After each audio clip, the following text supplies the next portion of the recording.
और दोस्तों नमस्कार। जनचौक पर आपका स्वागत है। आज हम लोग एक विशेष कार्यक्रम के तहत आपके सामने आए हैं। छत्तीसगढ़ में एक बड़ी घटना घटी है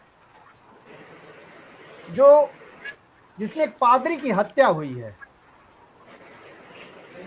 और यह सिर्फ एक व्यक्ति की हत्या नहीं है, एक पादरी की हत्या नहीं है, बल्कि इसके पीछे कुछ बड़ा है, नया है, जो अभी तक पूरा देश नहीं देखा है। लिहाजा एक नई परिघटना का भी संकेत देता है। इसीलिए हम लोग इस पर बातचीत करना चाहते हैं। ये घटना जो है 17 मार्च को, जब पूरे देश में होलिका दहन हो रहा था शाम के वक्त, उस समय 6 नकाबपोश हत्यारे बीजापुर के मद्देड़ थाना क्षेत्र के अंगमपल्ली गांव में पहुंचते हैं और पादरी जो है यालम शंकर के घर पर, और वहां जब वो खाना खा रहे होते हैं उस समय उनके घर से निकाल करके उनकी हत्या कर दी जाती है। उनके सीने में एक गोली दागी जाती है, पेट में चाकू मारा जाता है, खंजर से मारा जाता है, फिर गला भी चाकू से काट दिया जाता है। बड़ी बेरहमी से उनकी हत्या की जाती है। तो समझा जा सकता है कि हत्यारे कितने क्रूर थे और कितनी पहले तैयारी के साथ आए थे। यह हत्या एक बड़ी घटना है और जिस पर कि पूरे छत्तीसगढ़ के अंदर एक बातचीत हुई है। लेकिन हत्यारों को लेकर के और इसके पीछे मकसद को लेकर के तमाम सवाल उठ रहे हैं। सबसे खास बात यह है कि इसमें प्रशासन का पक्ष है, किया जो है माओवादियों ने किया है और इस तरीके से मामले को पूरा रफा दफा कर देने की कोशिश है। लेकिन जो पादरी के परिजन हैं, उनकी बहू हैं, उनके बेटे हैं, वो ये कह रहे हैं कि हत्या जो है वहाँ गोंडवाना समाज के लोग हैं जो कट्टरपंथी हिंदू समुदाय से जुड़े हुए हैं, या उनका इशारा एक कट्टरपंथी संगठन जो देश के अंदर, पूरे देश के अंदर हिंदुत्व के नाम पे तांडव कर रहा है, आरएसएस से भी जुड़ता है, इस तरह का भी इशारा कर रहे हैं उनके परिजन। इस मसले पर हम लोग चर्चा करेंगे और इसीलिए छत्तीसगढ़ से कई लोग हैं हमारे साथ जो हमारे आज मेहमान हैं। दिल्ली से हमने रखा है जान दयाल साहब को, डॉक्टर जान दयाल, जो मानवाधिकार कार्यकर्ता हैं और ऑथर हैं, और पूरे देश में जो भी इस तरह की घटनाएं होती हैं उत्पीड़न की, उस पर नजर रखते हैं और उसके खिलाफ सड़क पर जरूरत पड़ने पर उतरने का काम करते हैं। वो हमारे साथ है। छत्तीसगढ़ की घटना इनकी नजर में है। हमारे साथ गोल्डी जार्ज जी हैं जो छत्तीसगढ़ रायपुर में रहते हैं और वहाँ जो है ये एक्टिविस्ट है, लेखक हैं। हमारे साथ अखिलेश एडगर जी हैं जो संयोजक हैं क्रिश्चियन अलायंस के, और गिल साहब हैं हमारे साथ जो दिल्ली से हैं, वरिष्ठ पत्रकार हैं, जनचौक के सलाहकार हैं। हमारे साथ जो है पीयूसीएल के प्रदेश अध्यक्ष हैं, वो मौजूद हैं यहाँ इस समय। तो हम लोग जो है चर्चा करेंगे और इस मसले पर गंभीर विषय, खास करके मैं जानना चाहूँगी, हम लोग इसीलिए इस मसले को उठाए हैं कि ये जो घटना है, क्या एक व्यक्ति की हत्या है, एक पादरी की हत्या है, या इसके पीछे कोई एक बड़ी साजिश है, कोई एक नई परिघटना है जिसको लेकर के हम लोग जो है, हम लोग को चिंतित होना चाहिए, और अगर कुछ है तो क्या है, इसके बारे में हम बातचीत करेंगे।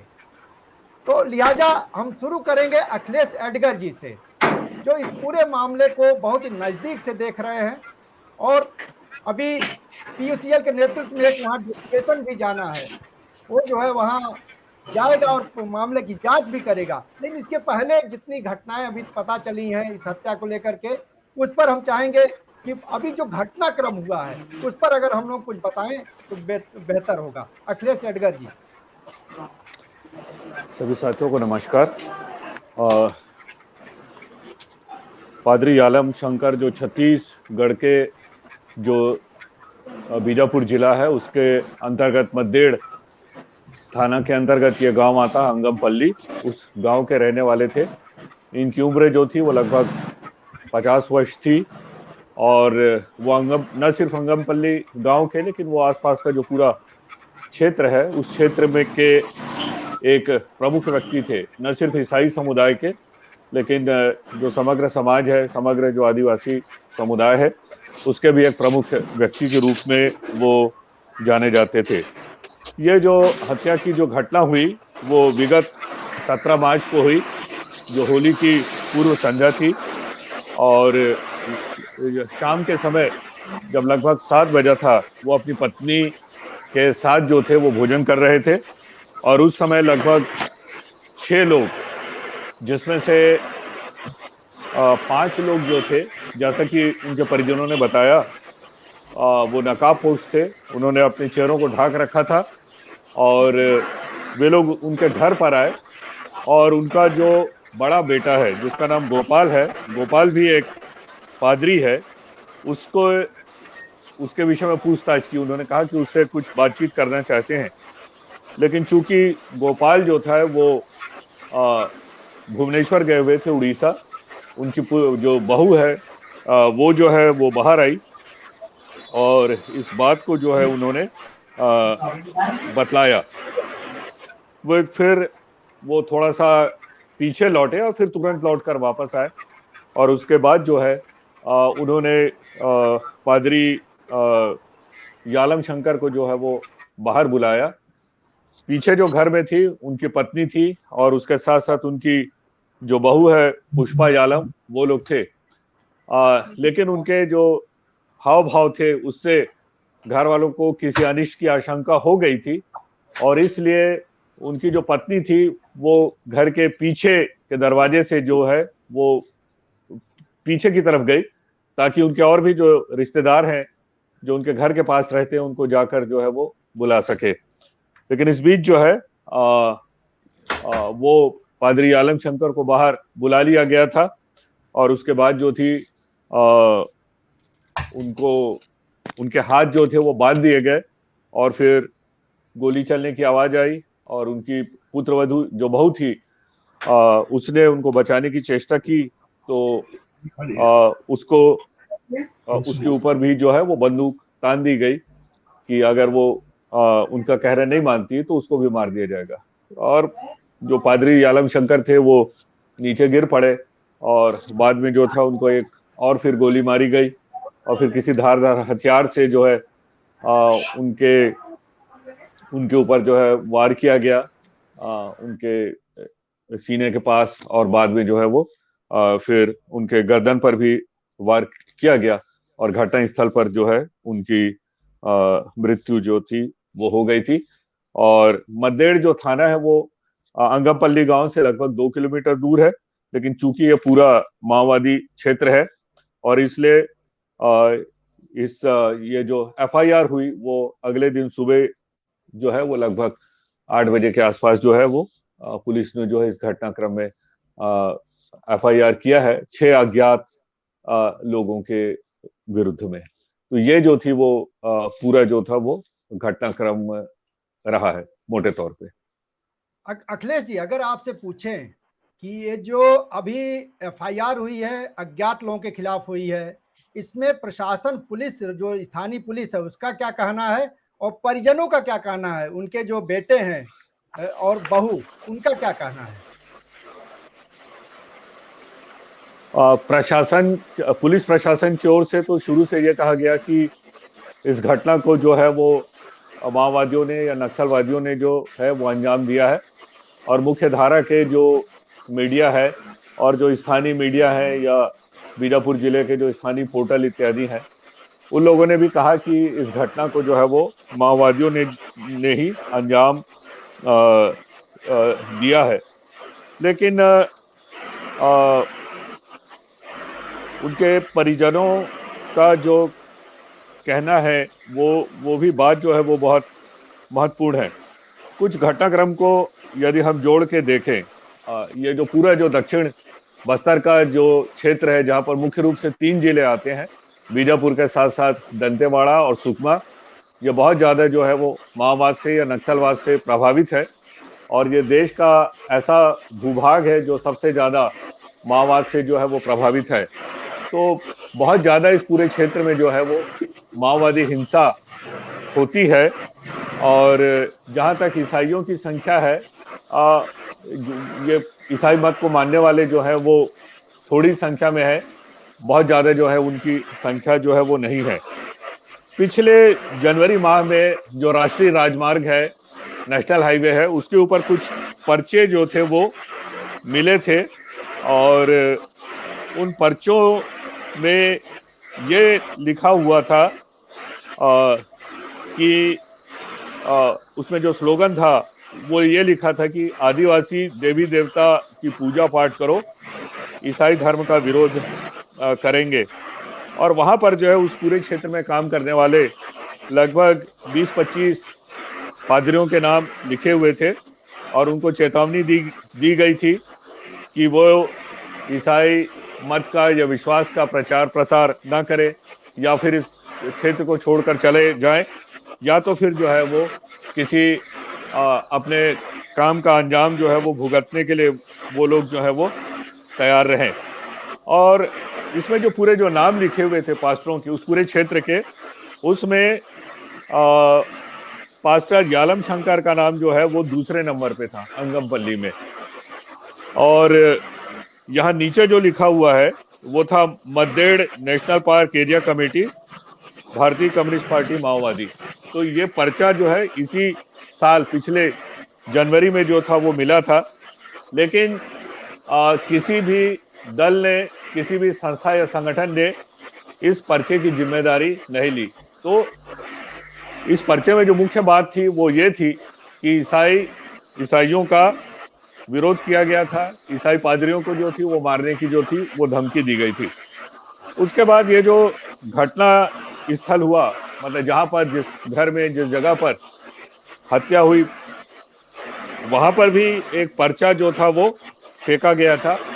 और उस पर्चे का सार ये है कि ये जो यालम शंकर थे उस पर्चे के अनुसार जो थे वो पुलिस के मुखबिर थे और स्थानीय स्तर पर जो थे वो जन विरोधी काम करते थे और इसलिए जो है उनकी हत्या जो है वो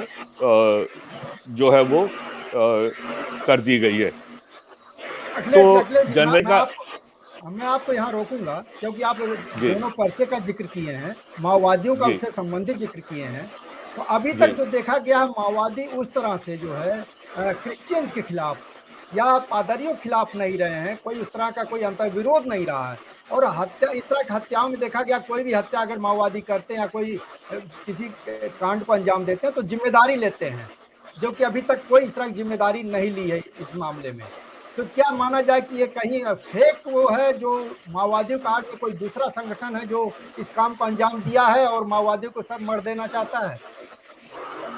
जहां तक जिम्मेदारी की बात है, इस घटना के 2-3 दिनों के बाद जो था वो स्थानीय जो मीडिया है वहां पर एक समाचार प्रकाशित हुआ था कि ये जो मद्देड़ का जो एरिया कमेटी है उस कमेटी ने जो है इस घटनाक्रम की जिम्मेदारी ली है, लेकिन बहुत विश्वसनीयता के साथ जो है इस बात को बोला नहीं जा सकता। आपने जो बात बोली कि ऐसी घटनाएं जो है वो नहीं हुई है या संज्ञान में नहीं आई है जहां पर माओवादियों ने या नक्सलवादियों ने ईसाई पादरियों को या ईसाई मत को मानने वालों को प्रताड़ित किया हो, लेकिन यह बात जो है वो सही नहीं है। बीजापुर जिले में ही ऐसे बहुत सारे लोग हैं, बीजापुर से के साथ साथ जो है दंतेवाड़ा और सुकमा जो सबसे ज्यादा जो माओवाद से प्रभावित हैं, और उसके साथ साथ यदि आप नारायणपुर जिले में चले जाएंगे तो ऐसे बहुत सारे लोग हैं जो घने जंगलों में जो आदिवासी गांव हैं उन गांवों में रहते थे। ये आदिवासी ही है लेकिन ईसाई मत को मानने वाले हैं, और ऐसे बहुत सारे लोगों को खिलाफ जो है वो मारपीट की गई और उनके ऊपर इस बात के लिए दबाव डाला गया कि वो गांव छोड़कर जो है वो चले जाएं, और बहुत बार जो है उनको अपना सारी जमीन जायदाद संपत्ति सारा कुछ छोड़कर जो है वो गांव से बाहर आना पड़ा। छोटे छोटे जो वहां पे जिला मुख्यालय है या जो छोटे शहरों हैं जहां पर बड़ी तादाद में आपको ऐसे लोग मिलेंगे। बहुत सारे लोग तो कभी वापस अपने गांव नहीं जा पाए हैं या कुछ लोग हैं जो कभी कभार ही अपने गांव जो है वो वापस जा पाते हैं। जी तो अखिलेश जी, अब थोड़ा हम जी आगे बढ़ेंगे। दूसरे जो हमारे मेहमान हैं, मैं डिग्री प्रसाद से, जो डिग्री प्रसाद चौहान जी हैं, पीयूसीएल के प्रदेश अध्यक्ष हैं छत्तीसगढ़ के।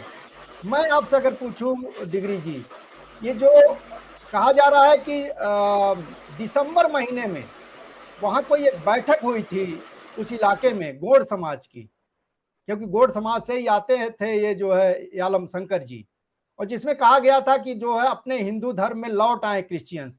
और वहां यालम शंकर ने खुले तौर पर ये कहा था कि हम नहीं लौटेंगे और हम क्रिश्चियन ही रहेंगे, ईसाई मत को ही मानेंगे और पादरी बने रहेंगे। उसके बाद जो है जनवरी महीने में एक पर्चा जो है इस तरह का फेंका जाता है, जिसमें कि उनके खिलाफ, ईसाइयों के खिलाफ बात आती है। और इस तरह से बताया जा रहा है कि 14 मार्च को वो खुद जो है अपने एक वरिष्ठ जो ईसाई समुदाय के साथी थे उनको उन्होंने फोन किया था, बोला था कि इस तरह की एक संकेत मिल रहा है कि 2 बकरों को यहाँ जो है बलि दी जाएगी। और उसमें जो है कहा जा रहा था कि जो है एक नाम उनका है, एक और दूसरा नाम लिया गया था। तो क्या माना जाए कि इसके पीछे कोई इस तरह के भी कट्टरपंथी संगठन हो सकते हैं जिन्होंने इस तरह के घर वापसी की बात की थी?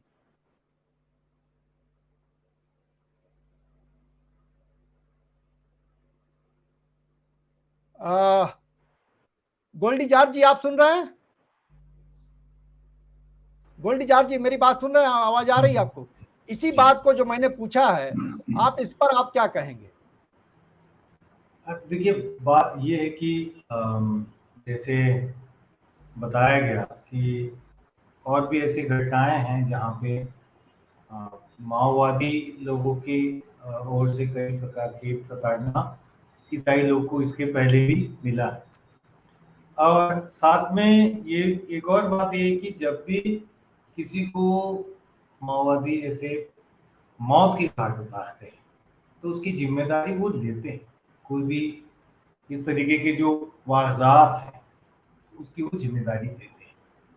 लेकिन जिस स्थिति से जो ग्राउंड रिपोर्ट हम डेवलप कर पाए, जो हम समझ पाए, उसमें 2 बातें सामने आती हैं।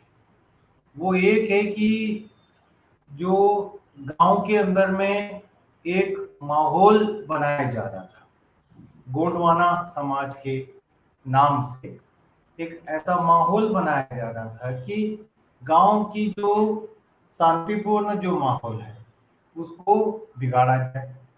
तो पहली बात तो ये कि वो माहौल को बिगाड़ने का एक जो और उसमें ऐड लिया गया गोंडवाना समाज का।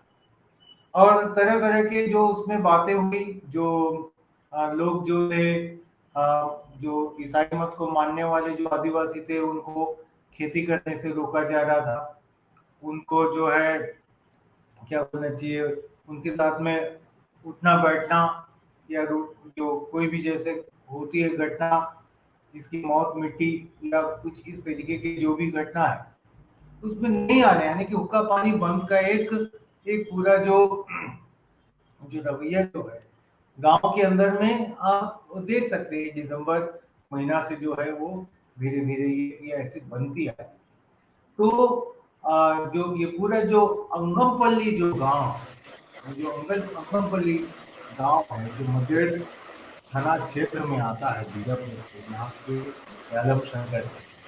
तो उस गांव में जो उसमें इस तरीके का एक माहौल जो है बन रहा था जहाँ पे ईसाई आदिवासी और गैर ईसाई आदिवासी जो एक दूसरे के आमने सामने में टकरार की स्थिति जो है वहां पे पैदा की गई थी, जो गोंड या गोंडवाना समाज के नाम से था। और उनको स्पष्ट स्थिति से गोपाल और जो उसकी पत्नी है पुष्पा जो यादव है, तो इनसे जो बातें हुई है तो ये बहुत स्पष्ट रीति से बता देते कि इस तरीके का जो एक वहां पे एक बिल्टअप बनाया गया। और इसी का एक एक दूसरा हिस्सा है जो आपने जैसे अभी आप पहले बताया कि 2 बकरे का जो कटने की जो बात, तो ये जो 2 बकरे के कटने की बात में एक खुद यालम शंकर का था और एक और जो उनके जो एक सहकर्मी का नाम था।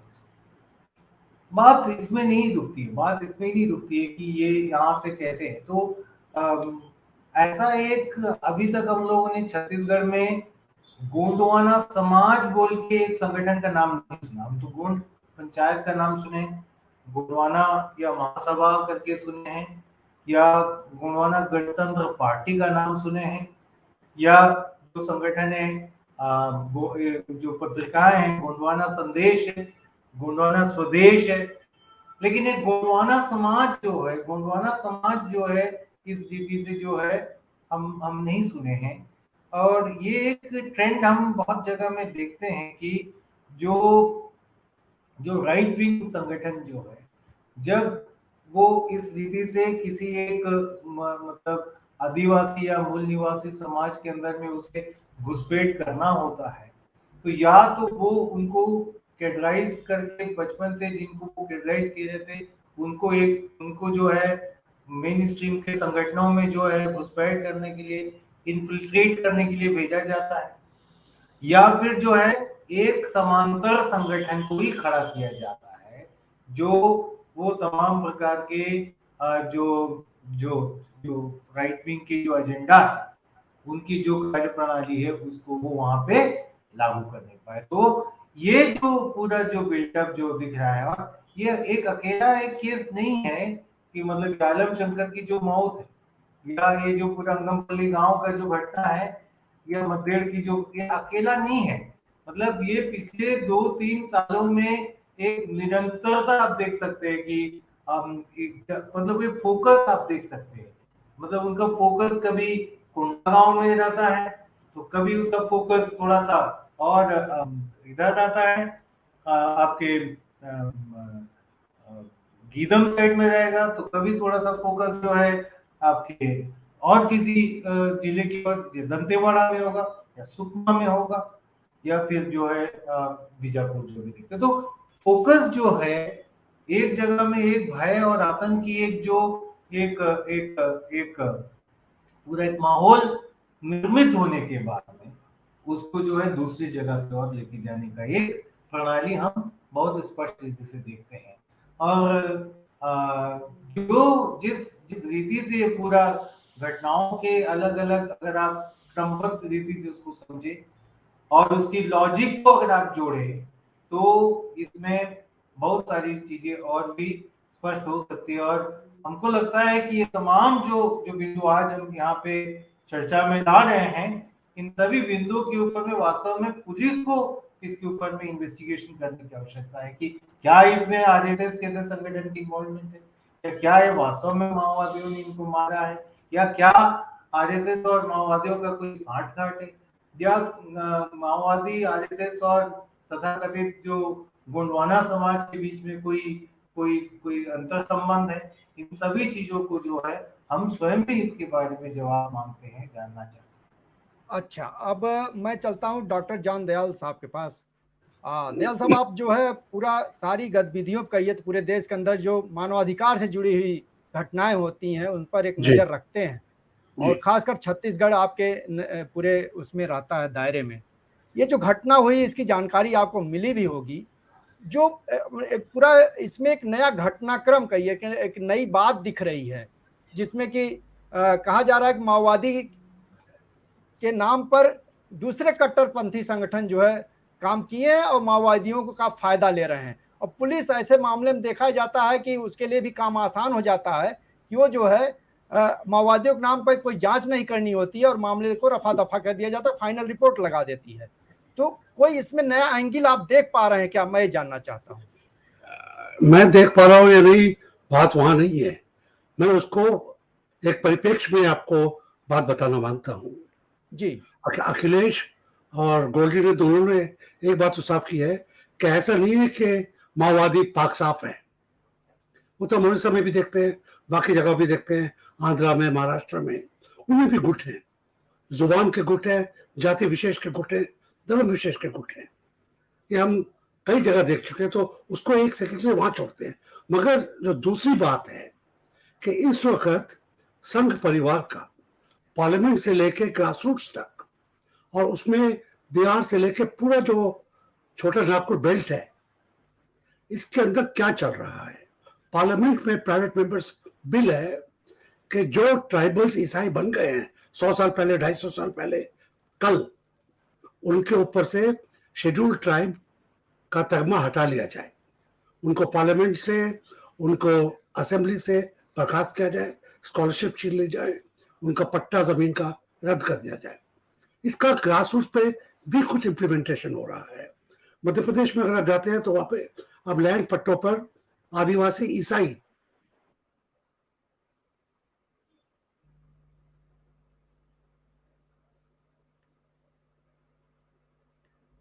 अनम्यूट करिए अपना, अनम्यूट करिए अपने आप को जी। भारत सरकार, जो भारत सरकार की पार्टी है भाजपा, भाजपा का जो माई बाप है आरएसएस, सब ट्राइबल्स को तोड़ना मांग रहे हैं। ट्राइबल्स को जो जो जिसको कहते हैं वो हिंदू ट्राइबल्स को, जिसमें वो सरनास वगैरह वगैरह सारे लोकल को मिलाकर कर रहे हैं, और ईसाई ट्राइबल्स के बीच में दरार पेश कर रहे हैं। और बहुत जोर से कोशिश चल रही है, आप जानते हैं नियोगी कमेटी की से 56 से लेकर अभी तक, मगर पिछले सालों में अटल बिहारी वाजपेयी के राज में और मोदी जी के राज में बड़ी जोर से चल रहा है। मैंने आपको बता रहा था अभी, मैं पार्लियामेंट में प्राइवेट मेंबर्स बिल आया हुआ है, मध्य प्रदेश में, झारखंड में, बिहार में, उड़ीसा में, जहां पे इनकी सरकार नहीं है, सब जगह इसकी आवाज उठ रही है कि अखबारों में आ रहा है कि ट्राइबल्स को, क्योंकि दलित को, ईसाई दलित को कुछ नहीं मिलता, ना उसको लॉ का प्रोटेक्शन मिलता है, ना उसको स्कॉलरशिप मिलते हैं, ना उसको नौकरी मिलती है। ये कह रहे हैं कि जो प्रेसिडेंशियल ऑर्डर 1950 जिस तरीके से एक धर्म परिवर्तन के खिलाफ एक बड़ा पावरफुल इंस्ट्रूमेंट लाए थे, उसी तरीके से ईसाइयों को शेड्यूल्ड ट्राइब के संरक्षण से, उसके परिप्रेक्ष्य से अलग किया जाए, और ग्रास रूट्स के ऊपर उनमें जो ईसाई और जो गैर ईसाई हैं उनके बीच में टकरार, खून खराबा सब किया जाए। तो ये जो है, इसका रिफ्लेक्शन माओवाद में भी मिलेगा, इसका रिफ्लेक्शन अफसरों में भी मिलेगा, इसका रिएक्शन पुलिस में भी इसको रिफ्लेक्शन मिलेगा। तो पादी साहब की हत्या घिनौनी है, उसकी पुलिस को पूरी ये सिर्फ माओ के ऊपर टाल के बात नहीं छोड़नी चाहिए, उसको इन्वेस्टिगेशन कर रहा है। अगर माओ ने किया भी है तो आप उसका क्या इन्वेस्टिगेशन नहीं करेंगे, या आप हाथ धो के बैठ जाएंगे? आप देश में आज मुसलमानों के खिलाफ और ईसाइयों के खिलाफ जो द्वंद्व चल रहा है, जो महायुद्ध चल रहा है, पिछले साल भी सिर्फ बड़े दिन के 16 कांड हुए और पूरे साल में 505 कांड हुए। जनवरी फरवरी में कितने कांड हुए अभी तक हम पूरी गिनती भी नहीं कर पा रहे हैं। आप देख रहे हैं कर्नाटका में क्या हो रहा है, ईसाइयों के खिलाफ, मुसलमानों के खिलाफ। और दूसरी बात है, हम लोग, मैं और आप जानते हैं कि अगर मुसलमान इस देश में दबाया जा रहा है तो ईसाई दबाया जाएगा, ये इसको आप मान के चलिए। गुजरात में जब इन्वेस्टिगेट कर रहे थे हम 25 साल पहले, तो वह पर्चे बंटते थे, आज ईसाई कल कसाई। ये 1998-97 में जब ईसाइयों के खिलाफ साउथ गुजरात में आरएसएस का बड़ा कांड हुआ, 36 गिरजे बड़े दिन के रात को जला दिए गए, तो वहां पे पर्चे मिले। शमशुल इस्लाम के पास अभी भी इसका पर्चा है। आज ईसाई कल कसाई। और कल आया, आप जानते हैं 2002 में क्या हुआ, उड़ीसा में क्या हुआ आप जानते हैं। रहमान की हत्या हुई, फिर एक कैथलिक फादर की हत्या हुई, और फिर महायुद्ध ईसाइयों के खिलाफ चला गया। तो हमको कि माओवाद सरकार कह रही है, और यहाँ पर मैं छत्तीसगढ़ के जो आज का शासन है, कहते हैं कांग्रेसी शासन है, हालांकि सरकार काफी पैसा सिर्फ गौमूत्र को जमा करने में करती है, मगर मान लिया कांग्रेस का भी है, तो क्या उनका हक नहीं बनता कि इसकी जड़ में जाए, इसकी जड़ में जाए, पता लगाएं। पादरी कह रहा है मेरी जान को खतरा है, उसको पता था किस कहां से खतरा है। और माओवाद का खतरा होता है जिस जो अगर माओवाद, ये बात गोल्डी मेरे से ज्यादा जानते हैं कि अगर माओ किसी को पुलिस का इन्फॉर्मर कह के मार डालते हैं तो उसके ऊपर एक और आ जाता है, क्या ये भी माओवाद से जुड़े हुए थे? ऐसा तो नहीं है, ऐसा ही है। और माओवादी ज्यादातर धर्म में एक धर्म विशेष के ऊपर नहीं देंगे, वो ये नहीं कहेंगे आप ईसाई धर्म छोड़कर आप हिंदू बन जाइए, गौंड हिंदू बन जाइए। एक गौण हिंदू आपस में कितना बड़ा अपवाद है, ये तो आप समझ ही सकते हैं।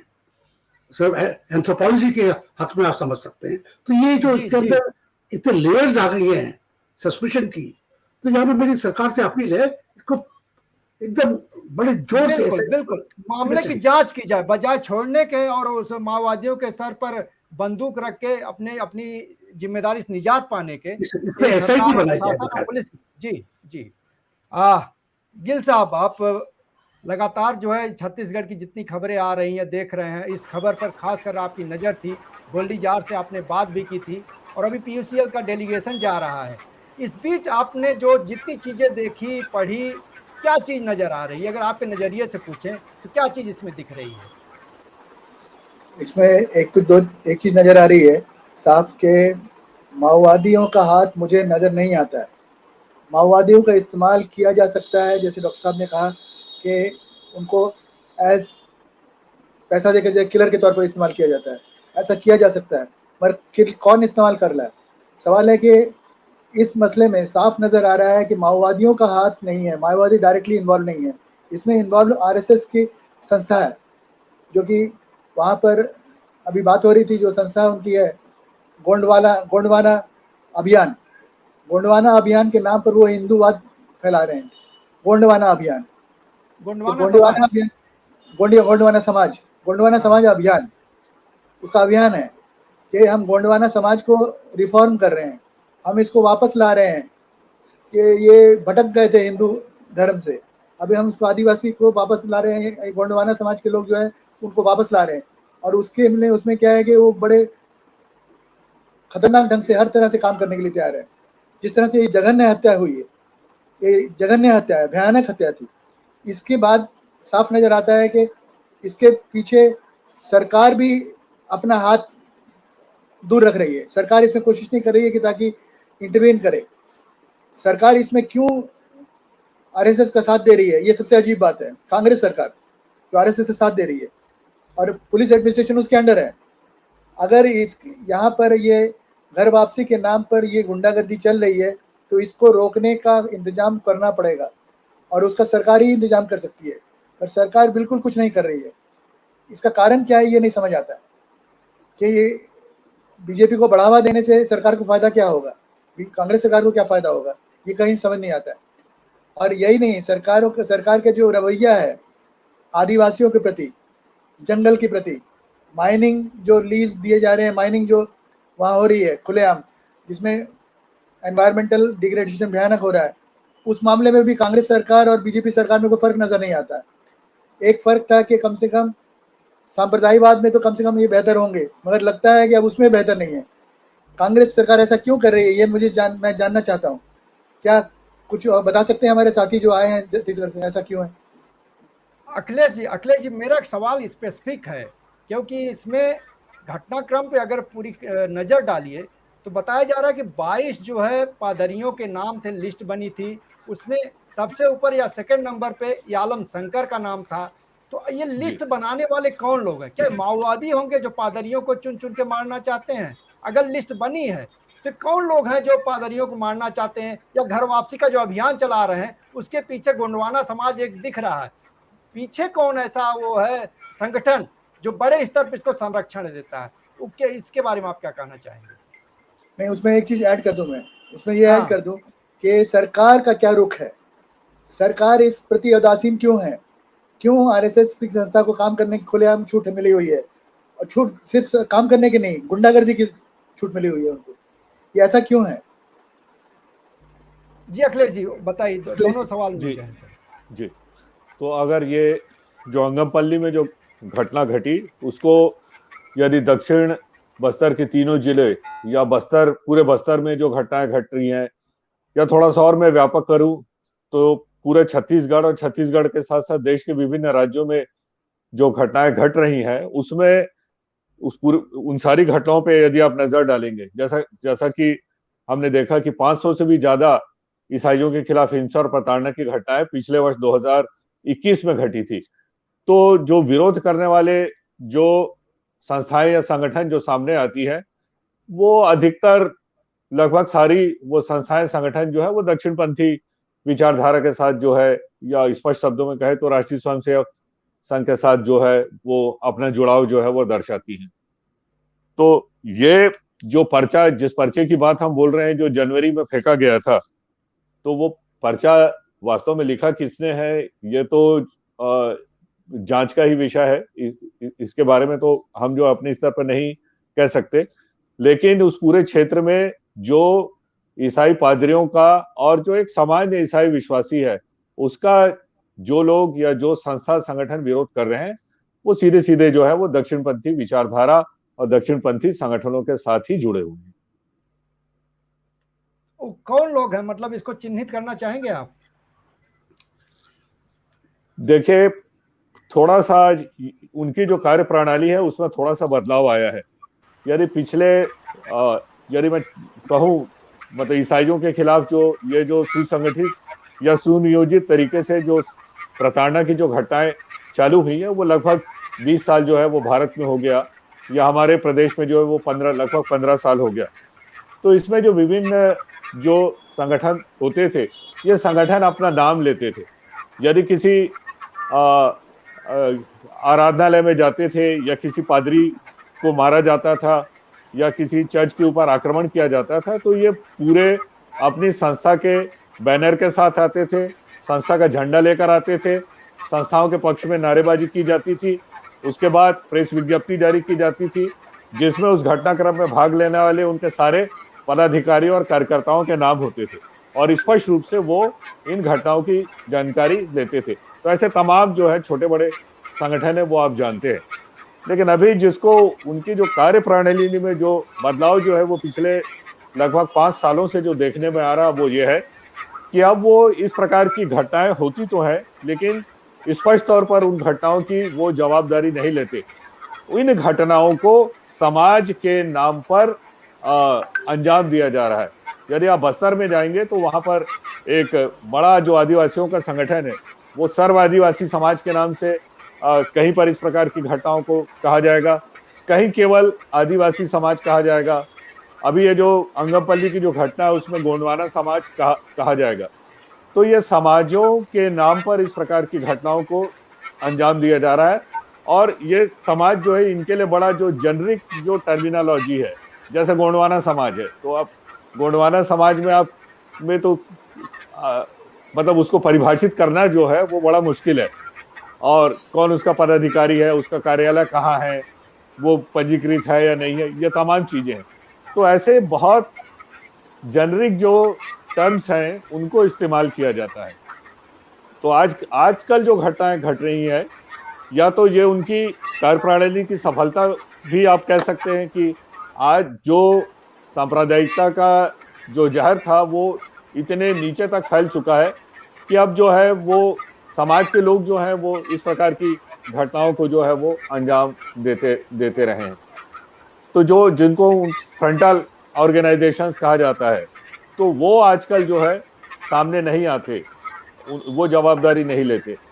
तमाम इन घटनाओं में ये समाज जिनको कहा जा रहा है, जैसे इस घटना में मैं फिर से बोलूं गोंडवाना समाज का नाम आ रहा है, तो इस प्रकार के समाजों का नाम का इस्तेमाल किया जाता है। और निश्चित रूप से कोई भी समाज का जो एक बड़ा हिस्सा है वो इस प्रकार की घटनाओं में शामिल नहीं होता, ना इस प्रकार की हिंसा या सांप्रदायिकता या वैमनस की बातों का जो है वो समर्थन करता है।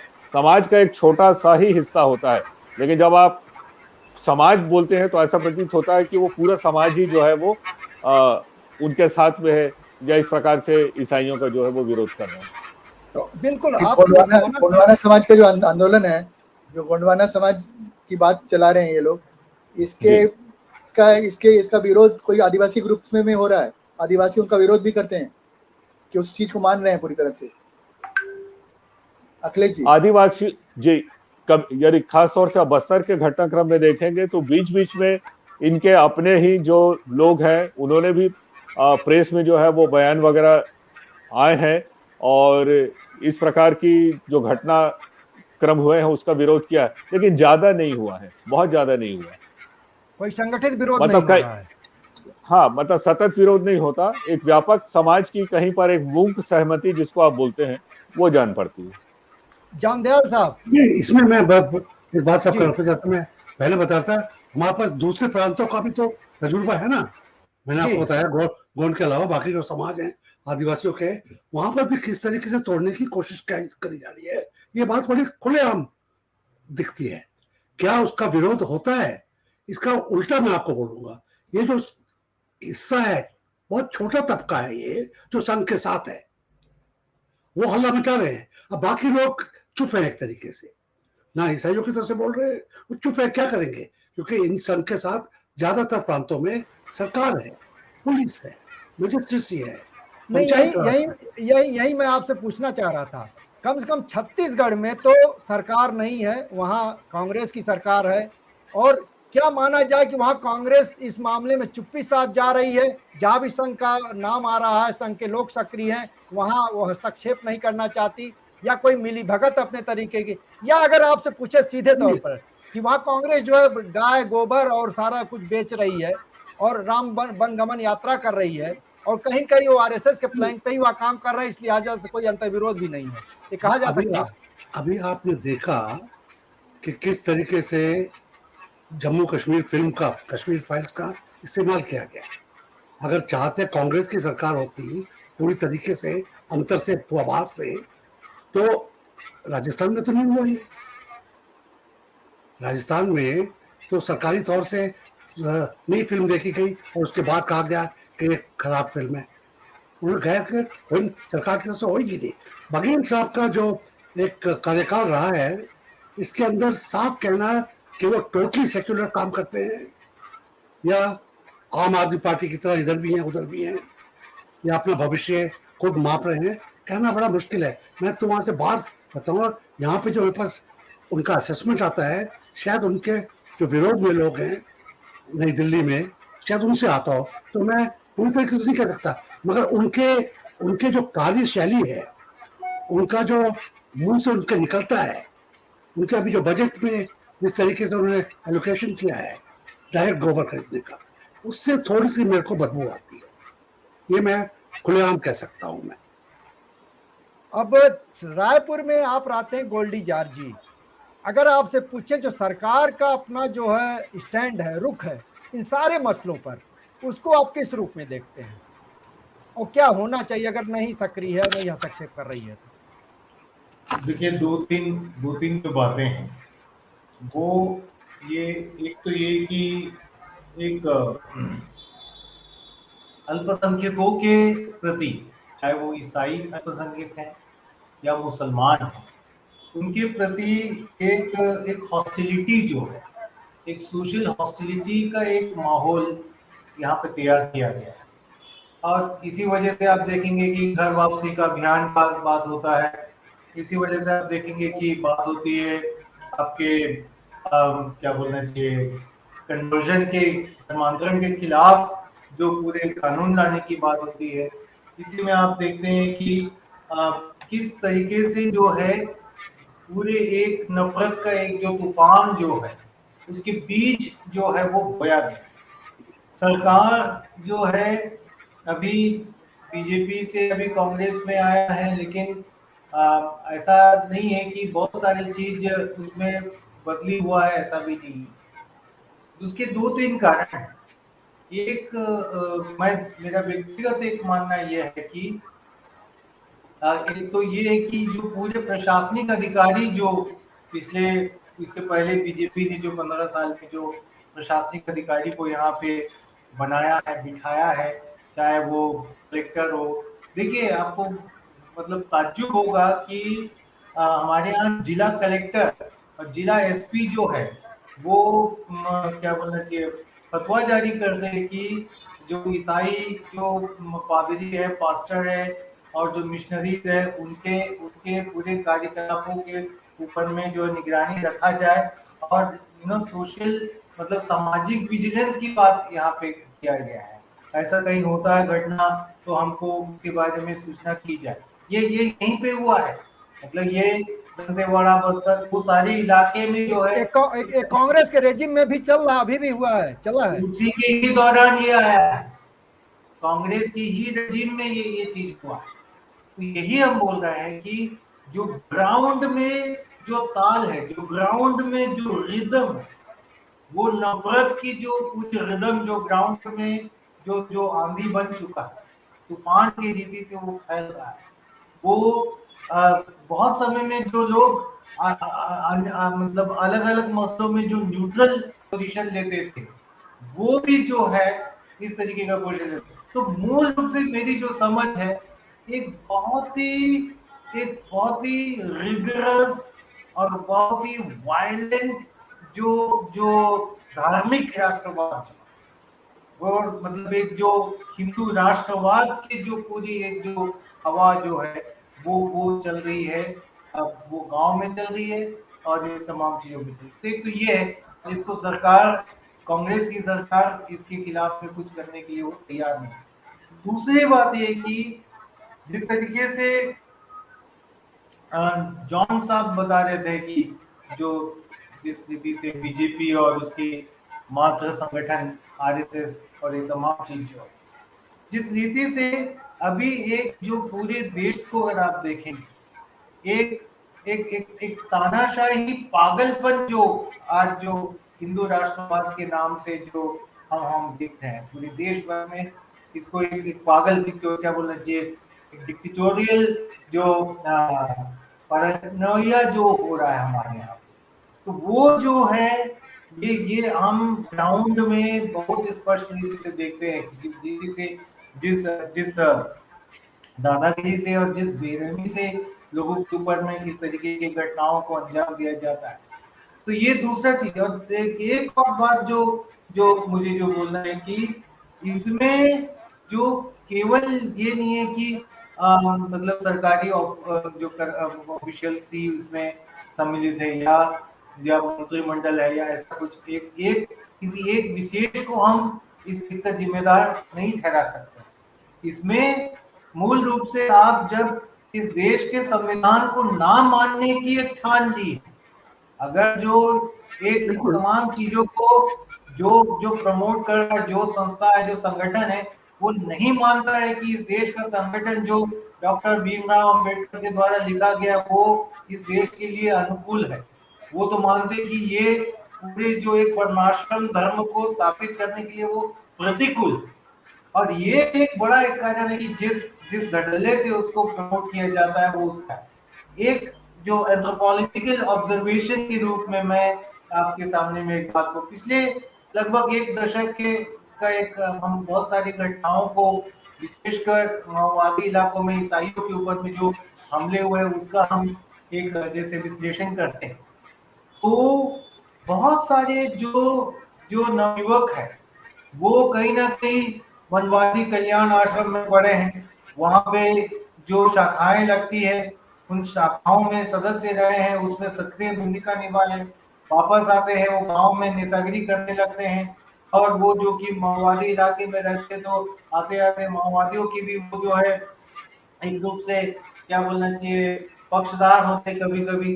तो कहीं कहीं जो हमको जो एक चीज जो देखने को मिला है, ये थोड़ा सा कॉन्ट्रोवर्शियल चीज है, लेकिन वो क्या बोलना चाहिए हम जिस रीति से उसको बोलते हैं या हम जिस रीति से आपके सामने रखना चाहते हैं कि और इसके ऊपर में और भी ज्यादा इन्वेस्टिगेशन की आवश्यकता है कि रात में लाल सलाम और दिन में जय Shri Ram. Thank you. Okay, एक बात मैं डॉक्टर दयाल से एक बात पूछना चाहता हूँ कि कांग्रेस का जो एटीट्यूड है, is it not suicidal? Congress का अपने आंतरिक विषयों में या भाजपा का ठीक से मुकाबला न करने में? भाजपा का ना मुकाबला करने में, भाजपा को फ्री छूट देने में, गुंडागर्दी करने में। आज देखिए, आज माहौल, राष्ट्रीय माहौल क्या हो गया है। सेक्युलरिज्म के नाम पर अगर आप देखें तो लेफ्ट पार्टीज को छोड़कर बाकी सब सॉफ्ट हिंदुत्व है। आप और कांग्रेस तो टोटली दिख रही है। कांग्रेस अगर चाहती तो बघेल को अच्छी तरह डांट सकती थी पिछले 2 साल में कई मौकों पर, मगर उनको बघेल का इससे डर लगता है कि ये खिलाफत ना कर दे। डांट सकती थी, नहीं तो खुलेआम कह सकती थी कि आपका जो कार्य है ये, आप हम नहीं कह रहे कि आप गांव की हत्या कीजिए, मगर खुलेआम आप आरएसएस के प्रोग्राम्स को अपना रहे हैं तो जनता में वो आपके प्रोग्राम नहीं माने जाएंगे, जनता में वो आरएसएस के ही प्रोग्राम माने जाएंगे। अगली बार जब लोकसभा का वोट आएगा तो भाजपा क्या कहेगी, हमने किया है। इसको किस तरीके, यूपी में आपने देखा किस तरीके से, या तो खुलेआम कीजिए, नहीं तो सरकार, दिल्ली में जिसकी सरकार है, प्रांतों में अनलेस चीफ मिनिस्टर बड़े स्ट्रांगली अपोज करे, सेंटर का जो दबाव है अफसरों के थ्रू, जुडिशरी के थ्रू, वो सरकारों के ऊपर, प्रांतीय सरकारों के ऊपर हावी हो जाता है। पिंडाली के ऊपर हावी हो रहा है, वो तो सीपीएम के हैं, उनके ऊपर हावी कर रहे हैं। स्टालिन अभी, क्योंकि अभी अभी पूरे जोर शोर से आया हुआ है, इस वास्ते वो टक्कर ले रहा है। मगर तमिलनाडु में भी मुसलमानों के खिलाफ और ईसाइयों के खिलाफ एकदम ग्राउंड लेवल पर अभी भी भयानक मारकाट चल रही है। और आंध्रा के जो दो प्रांत हैं, तेलंगाना और आंध्रा, वहां पर क्या, तो दोनों भाजपा की गोदी में बैठे हुए, जब मौका आता है गोदी में बैठाते हैं, राज्यसभा में साथ में वोट देते हैं, कॉन्स्टिट्यूशन अमेंडमेंट्स में साथ में वोट देते हैं, और इसका भी यही हाल है। तो हम लोग देखिए डॉक्टर साहब, हम लोग अब आखिरी दौर में हैं। लास्ट एक टिप्पणी आप लोगों से लेना चाहेंगे इस पूरी बातचीत के बाद। अगर आपसे पूछें अभी इस मसले पे, कम से कम पादरी वाले मसले पर और इससे जुड़ी हुई जो दूसरी घटनाएं हैं, उस पर क्या होना चाहिए जो नहीं हो रहा? मेरा कहना है कि चाहे माओवादियों क्या हो या आरएसएस का इसमें हाथ हो या किसी और समाज का हाथ हो, एक स्पेशल इन्वेस्टिगेशन टीम बनाई जाए इसका, क्योंकि हर किसी का भी हाथ हो, खतरा देश के सेक्युलरिज्म के ऊपर आता है और देश की यूनिटी के ऊपर भी आता है, उसके ऊपर दाग नहीं आना चाहिए। हम नहीं चाहेंगे कि अगर माओवादियों ने किसी और कार्य से इनकी हत्या की गई है कि उसका हम इसका जुर्म हिंदुओं के माथे पर टोक दे, हम नहीं चाहेंगे ये। मगर हम ये भी नहीं चाहेंगे कि माओवाद की आड़ में आप खून करके भाग जाएं। अखिलेश जी आप बताइए। मैं सोचता हूं कि ये जो पूरा जो हिंसा का और वैमनस्य का जो वातावरण पूरे समाज के अंदर और गांव-गांव में तैयार किया जा रहा है, इसको रोका जाना जो है वो बहुत जरूरी है। बस्तर का आप जानते हैं कि वहां सलवा जुलूम के नाम पर किस प्रकार से हिंसा फैलाई गई और जिसका खामियाजा जो था वो स्थानीय जो आदिवासी थे उनको ही उठाना पड़ा। अब जो है ये दूसरे तरीके से जो है इस हिंसा को विस्तार दिया जा रहा है और उसमें जो है जो आदिवासी ईसाई जो अल्पसंख्यक है उनको चिन्हित किया जा रहा है, उनको टारगेट किया जा रहा है और उनकी आड़ में जो है वो हिंसा फैलाई जा रही है। लेकिन अंततः इसका जो दुष्परिणाम है वो ईसाई आदिवासियों के साथ साथ समग्र आदिवासी जो समाज है, स्थानीय जो लोग हैं उनको उठाना होगा। तो ये सरकार के स्तर पे तो पहल होनी ही चाहिए, लेकिन जो समाज है, जो नागरिक समाज है, उसके स्तर पर भी इन चीजों को रोकने का प्रयास किया जाना जो है वो बहुत आवश्यक है। गोल्डी जी इस पर क्या सोचते हैं, क्या होना चाहिए जो नहीं हो रहा है और इस समय की जरूरत है? मुझे लगता है कि ये केवल एक घटना के रूप में मतलब हम नहीं देख सकते हैं।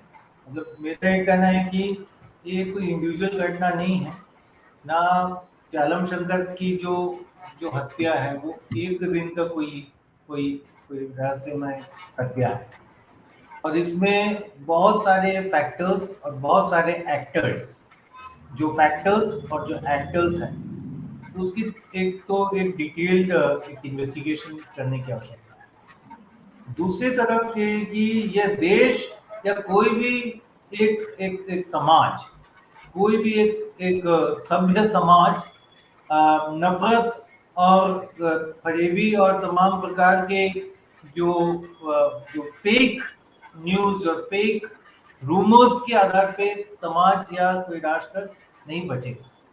तो चाहिए कि एक जो सेक्युलर डेमोक्रेटिक पॉलिटी को बचाने के लिए जो हमारी जो विविधताएं हैं, जो प्लूरलिस्टिक जो सोसाइटी, जो डाइवर्सिटीज है हमारे अंदर, उसको स्वीकार।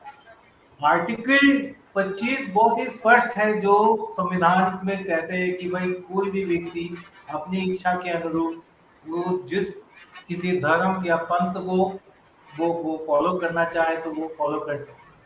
तो ये जो मौलिक अधिकार की जो संरक्षण क्योंकि हमारे इस देश में एक सबसे बड़ा एक जो अंतर्विरोध ये है कि क्या हमारा संविधान बड़ा है या उसके ऊपर में कोई कानून बड़ा है, ये अंतर्विरोध है।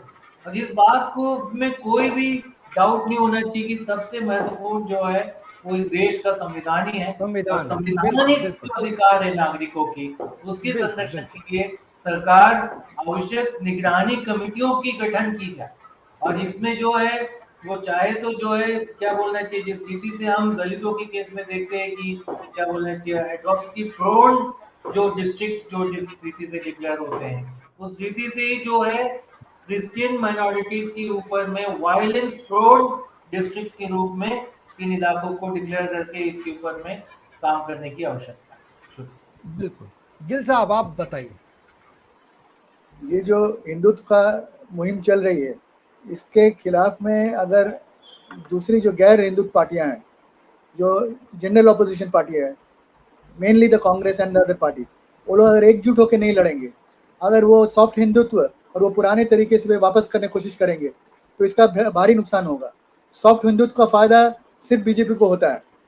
जो हम देख रहे हैं जो सॉफ्ट हिंदुत्व की कोशिश हो रही है आपके छत्तीसगढ़ में, उसका फायदा सिर्फ बीजेपी को होगा। और कांग्रेस सुसाइड कर रही है। कांग्रेस को अपने अभी इसको कोशिश करनी पड़ेगी कि और strongly they have to come and start fighting. सिर्फ अभी यूपी में जाके इलेक्शन के दौरान में प्रियंका गांधी वहां चली गई, उससे नहीं होगा। आपको हर जगह जाना पड़ेगा, अपने स्टेट्स में भी जाना पड़ेगा। अब यहाँ पर जो ये एक इतनी बड़ी इतना हादसा हुआ, इतना बड़ा एक भयानक हत्या हुई है, इसमें भी लोगों को वहाँ जाना चाहिए था। सरकार के नुमाइंदों को भी पहुंचना चाहिए था वहाँ पर कि वो हत्या हुई है कि you should be there. But भाई कोई नहीं है हमारे सामने, कोई नहीं आ रहा है, बाहर कोई नहीं आ रहा है, सरकार की तरफ से कोई नहीं है, बिल्कुल ब्लैंक है। सिर्फ ये है कि बीजेपी माओवादियों ने क्या कि खत्म कर दिया। माओवादी could be contract killers but they are it is not their policy to kill particularly priests so far as I know. I think Jal sab can like बिल्कुल बिल्कुल। मैं एक आखिरी जी शब्द जी कहना मानता था जी कि माओवाद का हाथ है या नहीं है, इसका कोई राष्ट्रीय पैटर्न नहीं है, क्योंकि पादरियों की हत्या वहाँ पे भी होती है जहाँ पे माओवादी कोई करोड़ों लाखों मील तक नहीं दिखते, मगर पादरियों की हत्या का एक राष्ट्रीय पैटर्न है। तो कोई भी अगर फोरेंसिक इसको तरीके से देखा जाएगा तो पैटर्न साफ है। मगर अब सब चारों ने एक बात तो साफ कही है कि नफरत का माहौल बड़ी तेजी से फैलाया जा रहा है, इसको रोकना है। और पार्टीज को, पॉलिटिकल पार्टीज को ग्रास रूट्स पे चाहे इलेक्शन हो या ना हो, अपना राजनीतिक कार्यक्रम चालू रखना चाहिए। हर मौके के ऊपर उनको अपना आवाज उठानी चाहिए, इसमें कोई शक नहीं है। बिल्कुल। देखिए पूरी चर्चा हुई और हमको लगता है कि इसके जितने पक्ष हो सकते हैं उस पर हम लोगों ने पहुंचने की कोशिश की, और अंत में जो निष्कर्ष निकला वो भी अपने तरह का खास है। पहली बात तो गोल्डी जॉर्ज जी ने जो कहा कि जो एक्टर्स हैं और फैक्टर्स हैं, ये कोई सामान्य घटना नहीं है, लिहाजा उसकी जांच होनी चाहिए, कोई दूसरा आलम शंकर ना मारा जाए और इस तरह के घृणा और नफरत का माहौल छत्तीसगढ़ में खत्म हो। इसके लिए जरूरी है जांच हो और जो भी कल्प्रिट्स हैं, जो भी दोषी हैं, उनको सजा मिले। और इसके साथ ही कांग्रेस को जरूर इस बात को ध्यान में रखना चाहिए कि कहीं दूसरी जगहों पे जाके सेकुलरिज्म का गाना गाया जाए, संविधान का सर ऊंचा किया जाए, इसकी बजाय सबसे पहले अपने जो राज्य हैं, अपने जो शासन के राज्य हैं, वहां मॉडल के तौर पर उसको पेश करे। और अगर इसमें वो फेल होती है तो दूसरे राज्यों में भी कोई भी तरीका काम नहीं आएगा। ये निष्कर्ष कम से कम इस बहस से निकलता है। तो आप लोग आए, बहुत बहुत शुक्रिया अपना जो है कीमती समय देने के लिए हमारे सभी मेहमानों को। और आगे फिर हम लोग कभी अगर कोई इस तरह की चर्चा आयोजित करेंगे जरूर आप लोगों को आमंत्रित करेंगे। धन्यवाद, बहुत बहुत शुक्रिया।